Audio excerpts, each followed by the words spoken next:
And we start with breaking news. Now we're back. We're back. Yes, for us, we're back. For you, we've been here for the most part. It's October 20th, people, 2021. Welcome aboard. This is the Crushing Iron Podcast. We're episode 522. Of 22, man. I hope this is like riding a bike. It's Wednesday. It's been a long time. It's been 2 weeks. I'm a little rusty on this fade out. I know, I can see that, and I need some more volume on mine. Just a little bit of a kick. I can barely hear myself think over here, which is probably a good thing. How's that? But yeah, it's perfect. Right, it's perfect. This has been 2 weeks since we've recorded. We recorded ahead because you had some travel. We had a lot of other things going on, and we figured we'd get a little bit ahead. We did our micro goals segment with micro goals swimming, then biking, and then running. And I'm going to touch on a few of those today as well. But yeah, we're back in the saddle. It's like riding a bike with breaking news. The people have spoken. Ironman Wisconsin. Back in September. Back where it should be. Pulled up to the hub, getting ready to do the cast, and boom, there comes the email. He's like, did you get that email? And you're like, what? I'm thinking everything in the world other than that. He's thinking we got more hate mail or somebody wants a discount on their HOA dues, one of the two. But yeah, if there's any HOA experts out there, please email me, crushingiron@gmail.com. Right, because the HOA president around here, I have he's a lot of some questions. flack. Oh, so man, yeah, it's heated over here. If you've got a lot of experience in heading up the HOA, give Mike a call. He could use a little bit of help. But yeah, back. They moved it to June, which a lot of people were very disappointed about. And all the rumors surrounding that were basically because the rumor is that they're going to announce Ironman Des Moines also in September, which is why, and they were agreeing to a 2-year contract, and that's why they were moving Wisconsin to June, the Father's Day weekend. But apparently, either A, not a lot of people signed up for it, and they could see the trend was poorly, or B, that they saw that the feedback and the basically like every single like Facebook marketed post that was like, priority registration for Ironman Wisconsin, or only this many days to sign up until tier 1, was gone. You'd see like one like and then a bunch of like mean faces. Like no one was excited. Everyone was very, very not happy about the move to June. And I gotta tell you this, regardless of the reason that they did it, you gotta give them some props. Like businesses and gigantic corporations make mistakes all the time. And if they truly felt like this was a mistake and they like, you know what, we'll own this one. We listened to your feedback. And I'm sure that what they're listening to is the dollar signs that aren't entering their bank account from registrations. Still, they're moving it. They're moving it back. And I think it takes a lot to kind of say, hey, you know what? We thought we were doing something good. We thought we had a good idea. We were wrong. You guys were right. We're moving it back. And so now, if you were one of those people that boo-hooed and complained about the move to June, that you're never going to race Ironman, I just got a text right now. They moved Madison back to September. Yeah, late news, dude. Late news. So if you're one of those people that complain and said, I'm never doing it ever again, they got to move it, you better go sign up right now. Tier 1. I can hear it right now, deflating. You're going to be in Tier 2 and Tier 3. Next thing you know, sold out by Friday. Oh, can you imagine if it sold out right away? Yeah. If they started the mass start again, probably would. It would 100% sell out. I agree with you, man. It's pretty impressive that they changed it. They did it pretty quick, obviously, and so they had more time. But, you looked at that. That was one of those things where you could just look at it and go, that's just not that's just not going to make people happy. You knew that. So, credit for moving it back, but how could you not know that? It was like they're trying to pull the wool over a bunch of people. Yeah, it is one of those situations. And to be honest, there's not a lot of races like that would get that, yeah, exactly. That would get that kind of like, but every time they move a race, they kill it. We've witnessed it. They did it with Louisville. The minute they moved it from August, trying to make it better or more friendly, they killed it. And it went away. It was the best. It was what it was in August. And it fit a certain type of time of year and a certain type of athlete. But there is, it's fall and it's Madison. And that's the two things you can like basically put your money on when you sign up. It's going to be a beautiful weekend, and it's going to be it's an amazing venue with an awesome atmosphere with college football. The kids are back and got the farmers market going on. It's just a great weekend. You can book it. And it's like one of the very, very few races you can pretty much book It's going to be a great experience and a great time of year. So yeah, huge risk into turning it into moving it. I don't know. I didn't read what they're going to do with the 70.3, if they're going to leave it in June, and what the options are, but I'm sure we'll get an active.com email or something saying you can defer or transfer to another race, or, you can go to September, because I'm sure they don't want to move it. I mean, I'm sure they want to move it with it, because I do think they probably saved $250,000 for sure putting them both together like that. So I mean, it's like put on a half with maybe a couple thousand people and have to go through all that city red tape and send up workers and blah blah blah. But you only got one set of workers. Just set up a couple finish lines and everything's pretty much gonna work. Yeah. Probably, I doubt it. I mean, and I don't know. It seemed like everybody got a room. There wasn't really problems getting rooms and stuff. There was like 4,000. I got a room like 2 days before the race. Yeah, that's true. Last minute at our favorite host hotel. It was a football game, all that farmers home market game. stuff. Yeah, half and a full, and you're just pulling rooms right out of your exactly. hat. I mean, listen, nothing to complain about. So good for them. Good for everybody. This seems like a win-win for everybody involved. So good on them, and good on you for tuning in. If it's your first time listening, we appreciate you. We know you have a lot of options in the triathlon podcast universe and just podcasts in general. So we appreciate you giving us your time. We cover it all. We cover swim, bike, run, detailed podcasts like we did in our last 3. Sometimes we do race recaps or race previews, or oftentimes have breaking news like we just had right now. We should start everything like breaking news. Breaking news. But for the most part, Mike and I just sit back, relax, have an open, honest discussion about what we're going through as humans, as athletes, as coaches.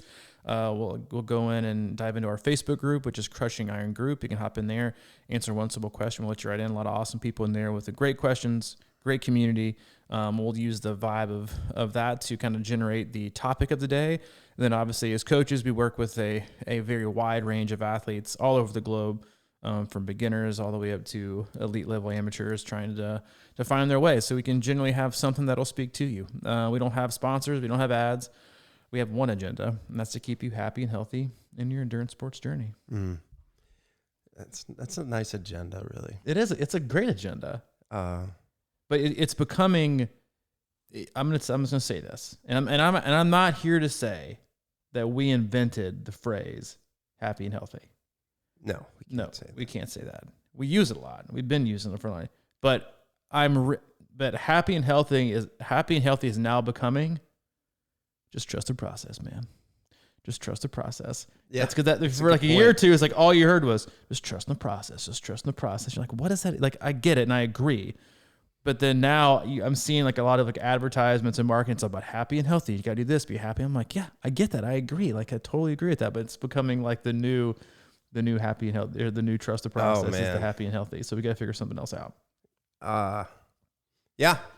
I don't know. Brad Stolberg, you listening? We're gonna figure something else out. Oh, no happy kidding. And healthy. No. Well, it's a great agenda to have, man. Happens. It's happy and healthy. Yeah, that's how the big marketing companies are always looking down and saying, "Wow, what?" And they're picking things from successful small businesses. Not that we're a successful small business, but I remember doing that. Back in the day when I was a big time marketing guy. I'd get little ideas from little shops, or whatever. That's kind of cool. It was. What was my one thing I wanted to always push? Because I was working in the news, and it was like question everything. That was my big thing. That was I thought that was actually pretty good, but in a true sense, right? But they would never do. News never does that. They don't question everything. They don't want to know everything. No, they want to slant everything. Exactly, want to slant it. Screws up their perspective. That's right. But on that tip, man, I've been thinking about this. I was thinking about, because I kind of came off my chat being a little bit down or whatever. And I realized that in the process, I think I attached my reward to the goal, a lot of that. So I've been really thinking about this idea that the reward is the process. And so you're trusting the process. Well, it's just funny that you said that, because I am, and I think a lot of people are good at that and some aren't. It's like what happens is I had, what I got done, I judged my performance against other performances. Mm-hmm. When it had nothing to do with that. It was zero. Yeah.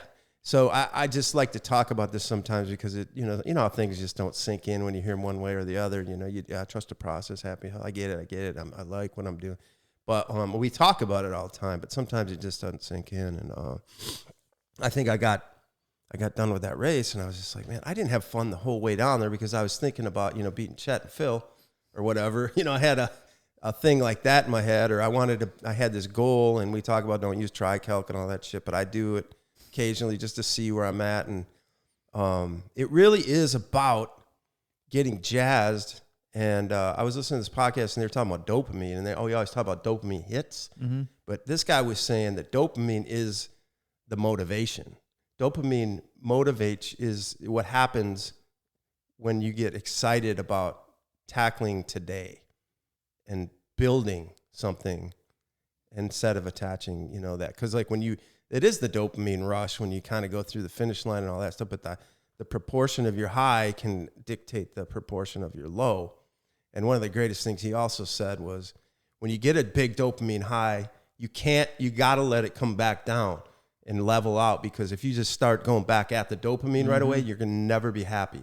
Yeah, because you're never going to be able to get the same level again, because there wasn't the same descent back down to reality, or where you. Yeah, it's sort of letting your body recover and let your systems and hormones get in balance again before you actually decide to go tackle another goal. And it's so hard, and that's that Ironman depression, right? It's like we get high, that's the best thing ever, we're invincible, and then 3 days later we're crying, You can't, because you can't figure out why am I not happy? Why? There's nothing wrong with cornflakes. I know, as long as you're gonna add sugar to it. The whole bowl, the whole box. And cereal is the most underrated food on the planet. Cereal is wonderful. Overrated. Like cereal is fantastic. I mean, maybe not fantastic for you, but it is so good. It's like kind of like a dessert. But no, like I had a very similar discussion yesterday with an athlete who was just having a very, very, very hard time dealing with the kind of mental toll of what he considered a loss at Ironman Chattanooga. And I was like, well, it's like be a little more specific. Like let's cut to the chase here and let's dig deep. And then this athlete was like, I wasn't doing it for me. I was doing it for somebody else. And I think he said something that I think rings true for a lot of athletes the last 2 years, is that he hedged his bet mentally and emotionally along with physically in training, because he was like, I really didn't, a lot of times I didn't really think this race was going to happen. I wasn't sure if it was, so I was like, yeah, it's not going to happen. So I kind of like removed myself. I didn't really have a why. I was just kind of going through the motions. I'm like, dude, think about that.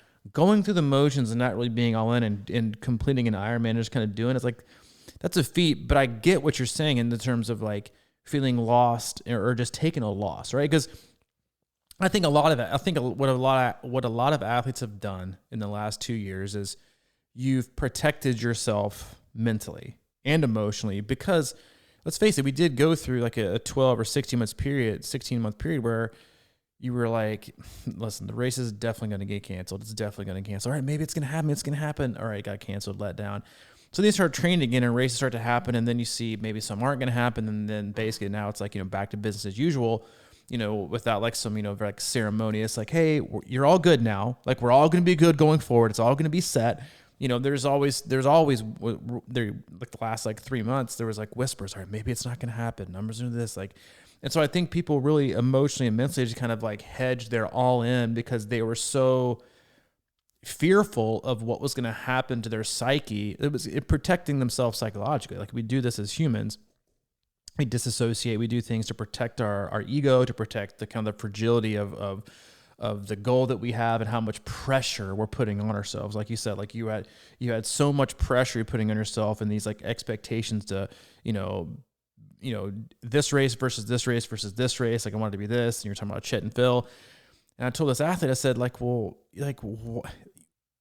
if you feel like you are continuously striking out, right? Like you're an athlete that's striking, you don't feel like you're putting a lot of good races together.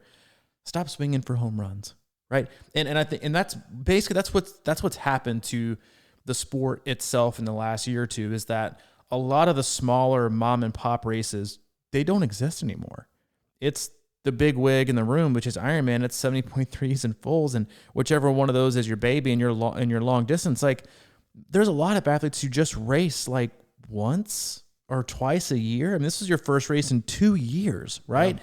And so I think like when you have that much of a buildup in a time and you expect so much from it, and then it either doesn't happen, so you feel lost or defeated, or it does happen, you get like this big dopamine dump and you're super pumped and jazzed, and 3 days later it's all gone. You're like, okay, back to reality. No one really cares as much as I did about this, and now I'm back to normal. It's like, what do I need? And so what I told this athlete is that, well, instead of just continuously, you're proving to yourself right now that you're just striking out. And so instead of just getting back up to the plate and feeling like this, I guess this guy in the podcast saying like, it's not rushing back to get like a dopamine. I was like, stop going back to the plate and swinging for a home run to try to make up for all the past strikeouts you just had. Maybe just get up and try to just make contact.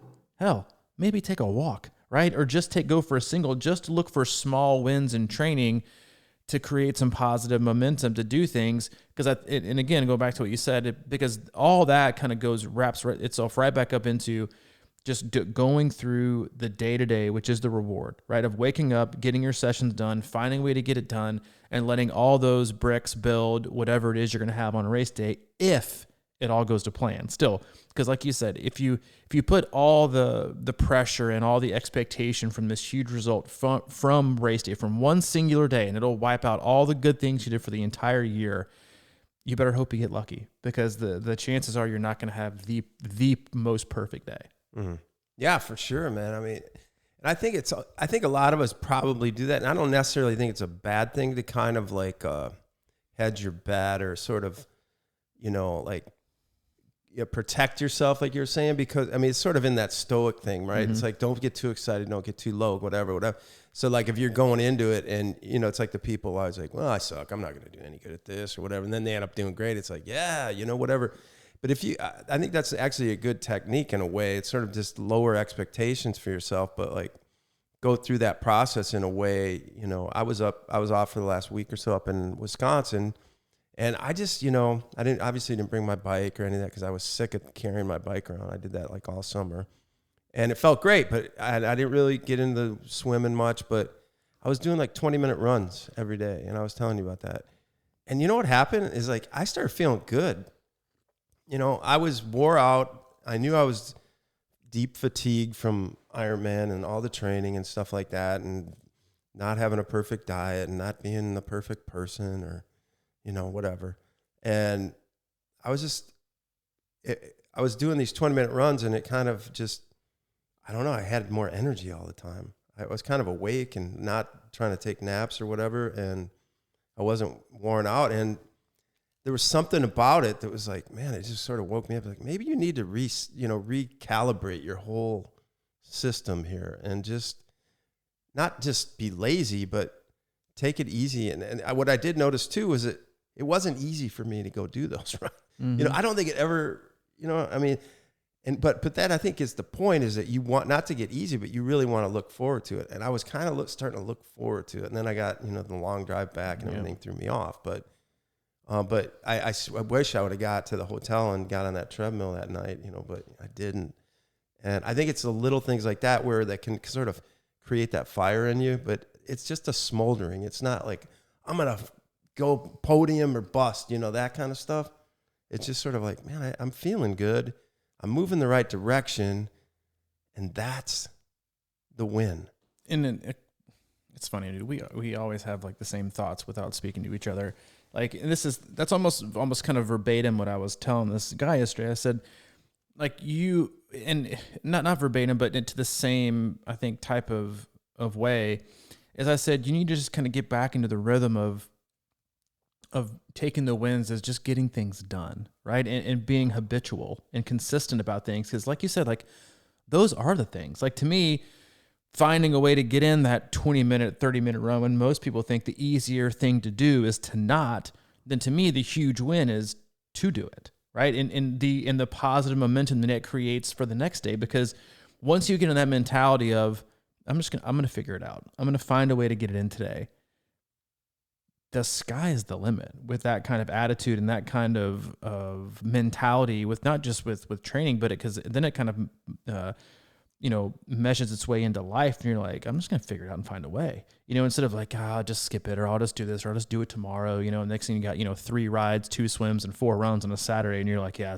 I'm probably going to get this in. I'm like, no, stop. Like, don't do this. But it's the And I told this athlete, I said, listen, I said, I did a thing that, and this is kind of like going back through like, because with the last 3 podcasts, we did them 6 sessions, we did micro goals, kind of an overview, then we did swim, bike, and run specific. And we talked about like setting specific goals within those individual disciplines. And I said, I think a great thing for anybody to do to kind of keep your juices flowing, keep your competitive juices flowing, and kind of like doing non-pressure kind of check-ins on where you are is just to occasionally like drop in something when you're feeling it. Like, I think I expressed on one of the very first ones that my goal for between now and the end of next year was to try to go sub 1 minute off the wall in 100 free.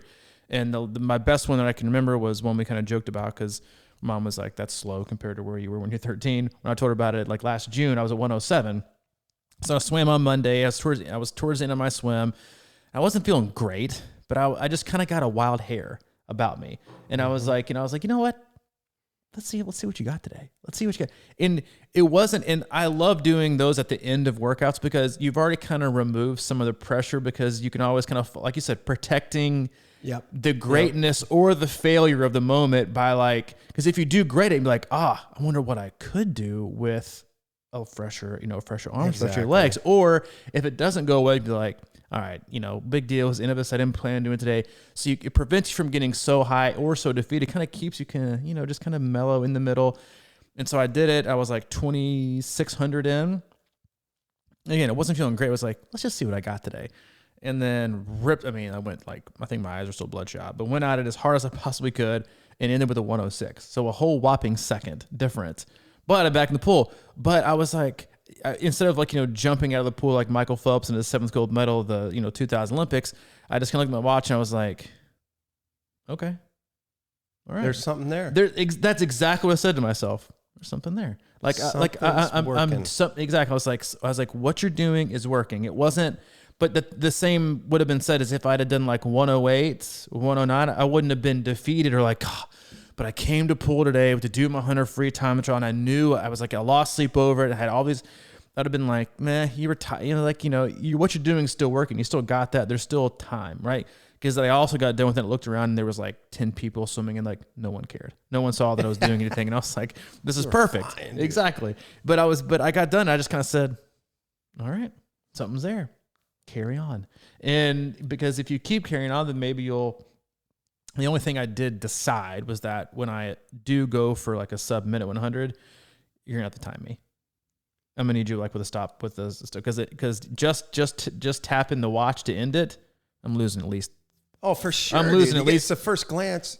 That's it. My first glance and to stop it and then to hit the lap button. I feel like I lost. Sure. I feel like I lost 8 seconds. It's typical triathlete, right? I think I lost 8 seconds minimum. Yeah. So really, I was sub minute. Like I'd reached my goal. Like you did it. But I'm gonna need you to clock me off the wall. So I think that at least gets me a minute. Why don't you get that? Have you ever seen that older guy, that coach that's over there? Yeah. He was he there? He's fairly tall. Yeah. He actually used to coach with the very, very first swim coach. I don't know if I told you this story, but he stopped me. I think you did. He stopped me one day. He was like, so where'd you swim? Oh, yeah. I was like, I haven't swam for anybody in a very, very long time. I was like, but I actually grew up swimming with Best, which was the team I grew up swimming when I was like 5 years old in Nashville. He was like, really? Coach Faye? I'm like, oh my God, seriously?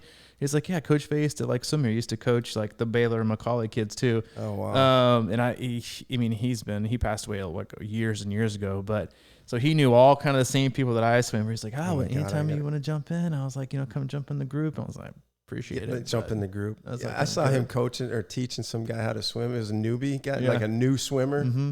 And we were in the 2 middle lanes. I was right next to him. And this guy coaching, he was walking around the deck the whole time, and he was teaching him how to do that flip around, or he goes, spin it. No, not the flip turn, but like he would stroke and then he would go over. Oh yeah. Like he's working on body control. Body control core, and this guy was just like half drowning, and I'm swimming, and I could. Like he's like, spin it, and from the deck, and the guy would like, what? And he'd fall, and he'd stop in the middle, and he kept saying, you gotta spin it around. It was great. It's like when you go to the pool and your kid's like 4 or 5, like, hey Dad, watch this, and they do like some like super spin in the pool to go for the dive section. You're like, what do you? No, this poor guy. He had no his first time ever swimming. Poor kid. He couldn't even move. But anyway, back to your point. But back to the point was that it was a non-reward, non-failure type of, not a test even. It was just a kind of a check-in, right? But I think it's good to do those things, even if on the bike, like or on the run. I told this guy, I was like, listen, it was like, how are you feeling? I was like, go rip a 5K tomorrow. Just go do it. And then a month from now or 2 months from now, wake up and then just say, this week at some point, I don't know when, I'm just going to rip off another 5K and just see. And just kind of let your body tell you when the time is right. But by doing that, you don't have, because here's where I think athletes get into trouble. When they start to think about it for long periods of time, it gets them into trouble. And so I think creating opportunities for yourself as an athlete to rip off, a 100 off the wall, or go for a 30 or 60 minute all out effort on the bike, indoors or outside, or to rip off a 5K on like a Thursday when you didn't tell anybody and you didn't even know you're going to do it. You just kind of warmed up and you kind of felt, dude, I feel amazing today. Mm-hmm. You know what?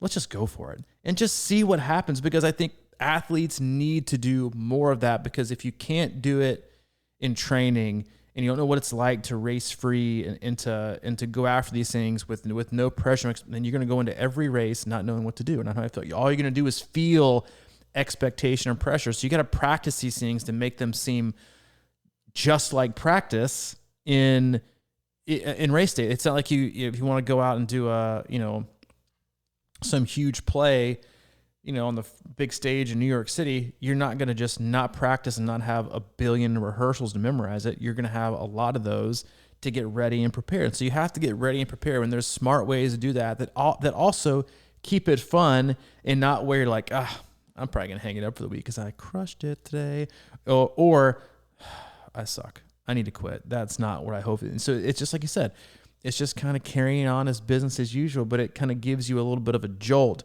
but not one that's going to cause your dopamine or your adrenaline to go sky out the roof. It's just more of like a little bit of a blip on the radar. Mm-hmm. Yeah, you're kind of feeling like a good balance and things are working. One of my athletes said he wanted to get better at run, and he said he thinks one of his flaws or weaknesses is not pushing hard enough. In training, I said, well, he's about my age, we're a little older, and I said, you should push it when you feel like pushing it. I think that is exactly what you're saying. And, he's had some knee problems out the years, and he's always kind of dealing with that and everything. We talk about, maybe strengthening some things around his knees and everything. But, it's one thing to say, hey, here's your workout today. You're going to go push it. And how many times have you seen I just didn't have it? I didn't feel it. I didn't want to push. And I think that's good. And it could be like on a 30-minute easy run or something. I say, if you feel something in there, go a little bit. Do some interval type stuff in there and just push yourself when you feel good, because it's going to leave less damage, man, and mentally, emotionally, all that kind of stuff, physically. And, this is what I've been doing with a lot of people that say this offseason I want to get better at my swim. I've been putting a lot of just swims in there, and I'll put it in there like just swim 20. And they go there in the pool and they're like, I couldn't swim only 20. I went like 40 today. Mm-hmm. I was like, okay, cool. Because now you don't have to do it, and you get a chance to get in there and get warmed up and maybe feeling good. And then you're like, man, like you, feeling towards the end, you feel better or whatever, and you want to swim a little longer. That's good. Swim as long as you want. But here's your minimum dose, Minimum dose. And I love what you said about like my best. So like last year. So this time last year when I was in some of the best shape I've ever been in, leading up into what I thought was going to be Texas 70.3 in November. I was in the zone, like one of the best ones I've ever been in. Oh, yeah. I was feeling really good. Yeah, that was my guilty zone. That was the guilt zone for you. I got up at 5:30 today. I come in and you're already halfway done with your bike. I can't beat this guy. I set my best 30 minute and my best 60 minute power ever during that block. And the times that I did it were unscheduled. I remember this. You did. You walked in. You go, how you doing? I said, I made it through 30. I said, I think I'm going to go for 45. And then I got to 45 and I said, I'm going to make it to 60. Because I was just feeling, when you do a systems check, which we talk about a lot, like we can go out for runs, how you feeling? You know, your heart rate. Do you feel like your heart rate? And I don't mean like checking your heart rate on your watch. I mean like we always kind of know. Like when we start off, we're like, not gonna feel good, right? Today's just not my day. If you have a really good like internal clock and calibration, like you're gonna know your body. Like you know when you walk out the door, you feeling good or you not feeling good? How's the air? Is it, is it gonna be an easy day to breathe? Is it, the humidity high, dew point, whatever. But I got on the times of this, and I just felt, man, I was like, I checked the box mentally. Mentally, I'm in a good spot. Emotionally, I'm willing to dig. I'm willing to dig deep. Physically, I also feel really, really good. Okay, then let's go for it. Because I checked all the boxes. It wasn't like if I had a bad result, there wasn't a chink or a crack in the armor that was going to like lead me off the deep end that day. If I had a bad effort, I wasn't going to get off the bike and be like, sometimes I just wonder why I even train. Like one of those like headspaces where you need to set yourself up for success. I was in a good enough headspace and felt good enough physically to where I thought, just freaking go for it, dude, and see what happens. Like, and if you hit it, you hit it. If you don't, whatever. Like you at least like ripped it. And I ended up having and I just kind of went for it. It ended up going great. But then it was just kind of like, all right, that went good. All right, back to business as usual. It wasn't like the huge, celebratory event that, I think a lot of us kind of expect or hope when we do things, just kind of like, all right, checks the calendar. All right, still has to work out tomorrow. Okay, cool. It's like I still have responsibilities to do, and like the world doesn't stop turning because I set best 60-minute power. It's like no one gives a shit. In fact, you were looking at me like, why are you doing this? Like what? It's like what? You're like, don't dig too big of a hole. But it's like, but it protects yourself, right? But in order to do those things, you have to check all the boxes to where you have to be prepared enough to be able to be, because here's the other flip side. I talked about, well, if it doesn't go well, then you're going to be devastated. But what I also think that people don't talk about a lot is that so many athletes need and put so much pressure on themselves in training and in racing because they need wins in their life. Their home life is struggling. Their relationship with their kids might be struggling. Their kids are having hard times. Their parents or family are struggling. Their job is a mess. Like they're just like, I just need a freaking win, man. Like I just need a win, and I need it to be in training. Like I need it to be on this run today. I need it to be this bike. So if you have a bad result, it's just going to catapult you like way down further. But the same can honestly be said for if you put so much stock in that singular session bringing you out of this fog of a funk that you're in, it's not going to do that. It's just a session. Like you're going to wake up tomorrow looking for the same thing to do its work for you to get you out of the funk that you're in, which it can't do, which is 70.3s and fulls and marathons and your big areas. That's what it is in like a huge, like gigantic spectrum is like that's magnified what we expect to get out of these big races. And then that's why we're left 3 days later with, well, that didn't work. It's like you put a year into like thinking something's going to maybe change your life, but you haven't done anything else or adjust anything else or focus on anything else. That's not Ironman's job. That's your job. And so when you put that much pressure on a singular workout to make your day or break your day, then that's on you. But think of like the amount of stress you could alleviate from your life by just looking at your training as a way to benefit, or just as all right, checking the boxes. And that's literally all I need to do today is check the box and do it, and then move on to the next one. And that kind of positive momentum is what I think, again, slowly can create more positive change in your life and the way you feel about yourself. It's not instantaneous in like crushing a session. It's just, all right, I got all my workouts in this week. It was pretty awesome. Like I'm proud of myself for doing that. It wasn't magical. It wasn't fantastic. It was just small incremental things that added up to be a pretty solid week. And then the next thing you know, that was a pretty good month. And then that's what you become accustomed to as being your wins. And I think we even have a podcast called Small Ball or something like that. It's like it's just going for small little wins that are so much more attainable and achievable to create positive momentum versus always swinging for the fences and expecting a huge eruption from the crowd. Mm-hmm. I'm real big on, as you know, warming up for things and pre-race and warming up for whatever it may be. And, it could be warming up within the exercise or whatever, but just being very slow about things and sort of letting your body tell you when you're ready. That's a big thing with me. And I think of this in micro and macro senses. Like today, if I were to go out and run, I might like to do a little warm up or something like that, or just start real slow or start with a walk or whatever and get through that little run. Because I'm just not there yet. I'm just not springing out of bed.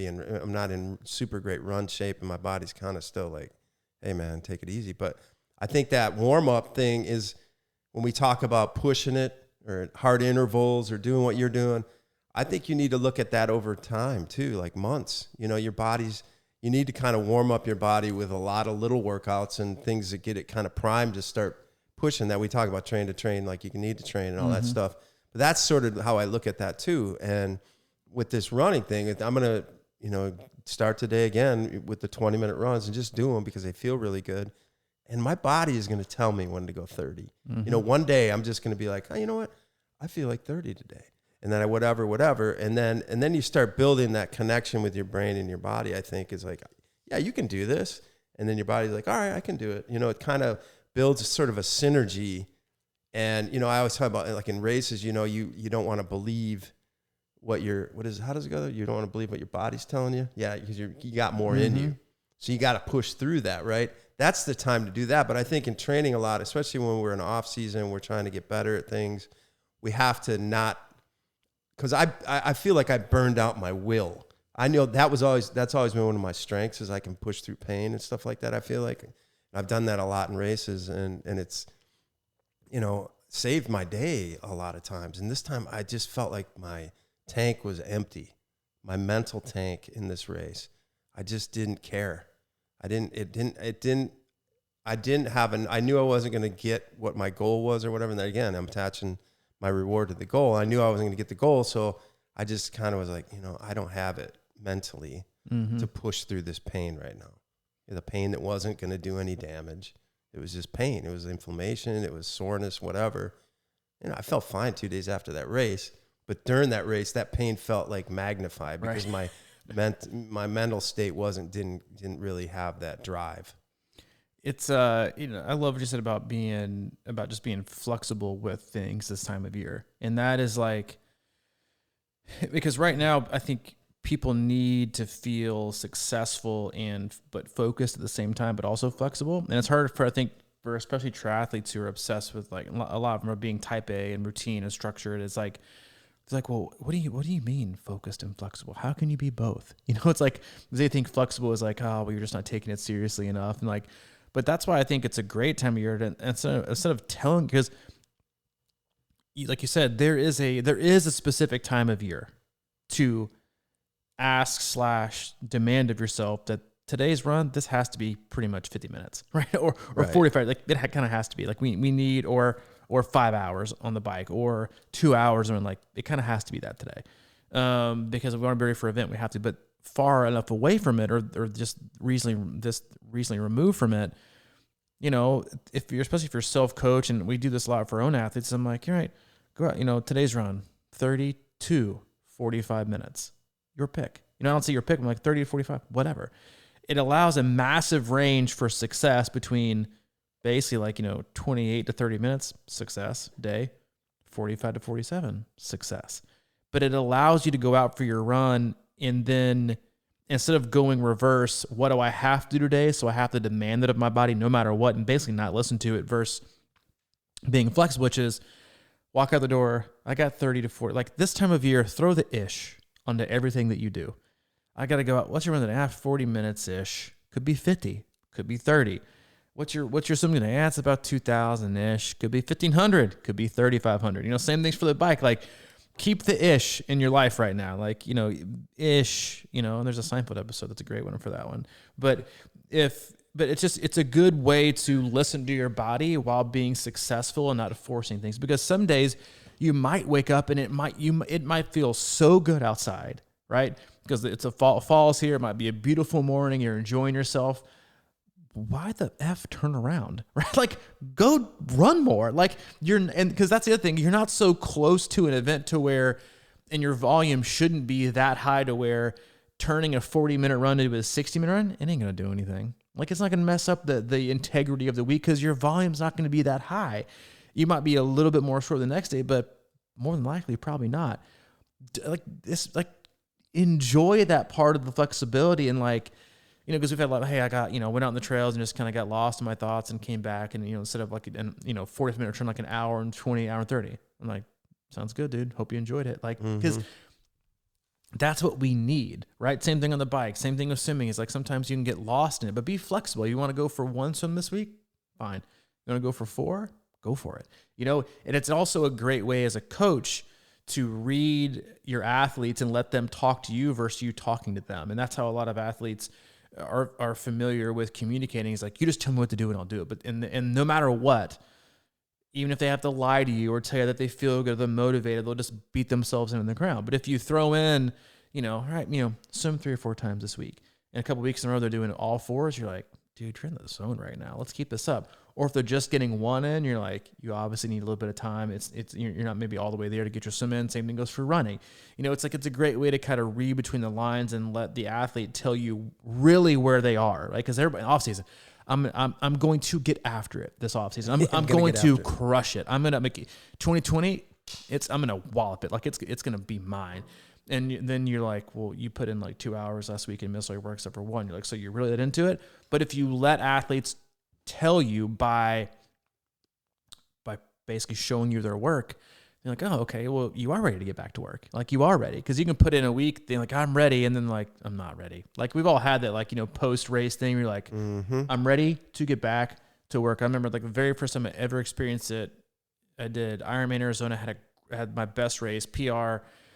It's 2011 or 12, 2011, I think. And I waited a week. I was coming off a high. I was like, here I come, baby. Next year, crushing it. And I walked up. I remember this like it was yesterday. I walked up the stairs to check in at the Y. Had my swim bag ready. It was like 1 week ago. I was like, I'm ready, dude. Here I come next year.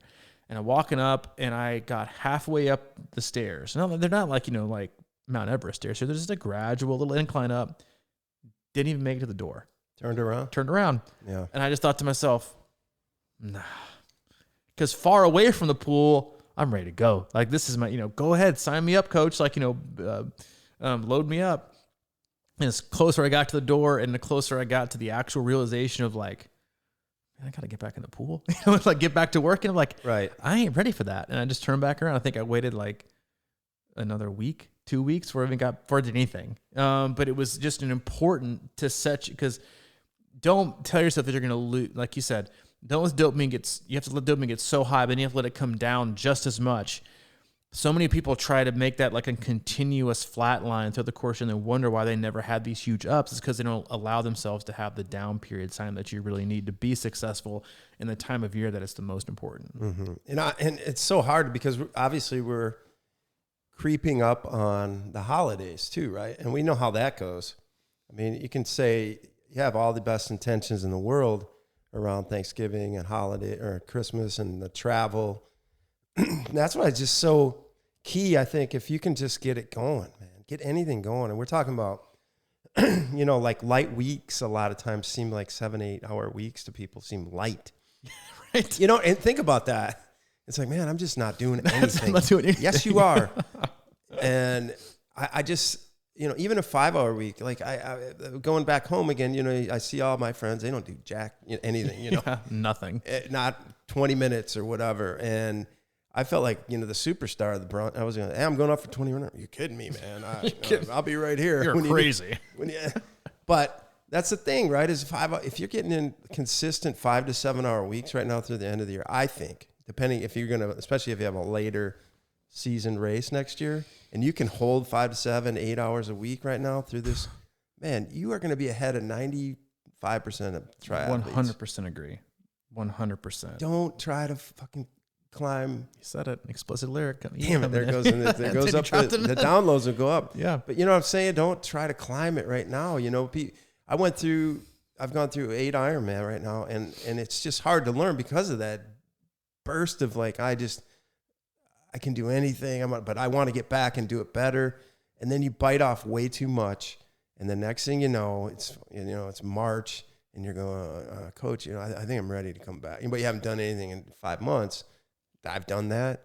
And it's a lot of times it is because, like 2 weeks after, a lot of guys, and I've had some athletes have done it. I'm like, why are you doing this? I just feel good, all right? I'm like, okay, that's cool. That might work. But be careful. You're putting in a big race of something like 2 to 3 weeks after an Ironman is Stupid. a little bit of a dicey. I'll say it for you. Stupid. Like, to stop being stupid. But I mean, in defense of some, like this year has been weird with the shuffling around, but like still getting soft on me. Right. But I think we have to learn that the hard way but I'm trying to save you some time here. Like telling you it's not a good idea for most people, right? 99% of the people that aren't like uber athletes, like completely focused on their, this is all they do, and they're not ultra runners that can run, ultras every weekend or whatever it is.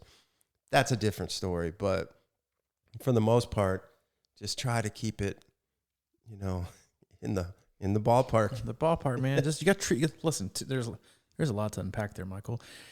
You said, but that's the thing is like when people say I'm next year I'm going after, like I'm gonna do this. You immediately heap pressure on yourself. Oh my God. Like, and if you don't think that it affects you immediately, you're wrong. It does, because then what happens to a lot of people is then they think about, well, now that I've claimed that I'm going to do this, God, now I got to put all the work in. And then like, when do I want to start that work? I don't want to start right now. And then 2 weeks goes by and you started back on this, mega epic journey of whatever it is. And you're like, now I'm behind. Now I got to do even more. And so now you're immediately behind, like the 8 ball. Like, stop setting yourself up for failure. Like, the biggest thing, if you've had a successful year and you want to get after it next year, remember how you got there.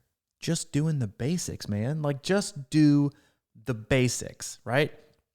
It's about being better, not feeling like you have to do better and obsess about it every single day. And I love what you said about just like November, December. It's just kind of like treading water, right? Like, it's a rough time of year for a lot of reasons. You got travel, kids are out, you got business, work parties and food and family. I mean, like, listen, there's a reason why when I went to the ranch, there was like a wait list to get in during the holidays. It is the hardest time of year for people, especially with like family, you're around people. It's just a hard time of year. Tread water. Like, I was joking about this on the phone with an athlete who's coming to run camp. And I said, all right, listen up. They were asking me, like, what do you bring for food and what's going to be there? I was like, listen, if you can walk away from run camp not having gained weight, it's like losing 10 pounds because yeah. that's how a lot of time to eat. It's a lot of time to eat and a lot of fellowship and a lot of great food there. I'm like, still a lot of running, but I was like, but if you can walk away that and break even, it's like dropping 10.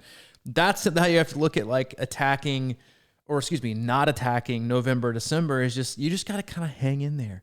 You don't have to be, substantially better from October to January, because it's feeling like you have to be on point and at your best and perfect every day of every week of every month around the year. It's not only exhausting, it's impossible.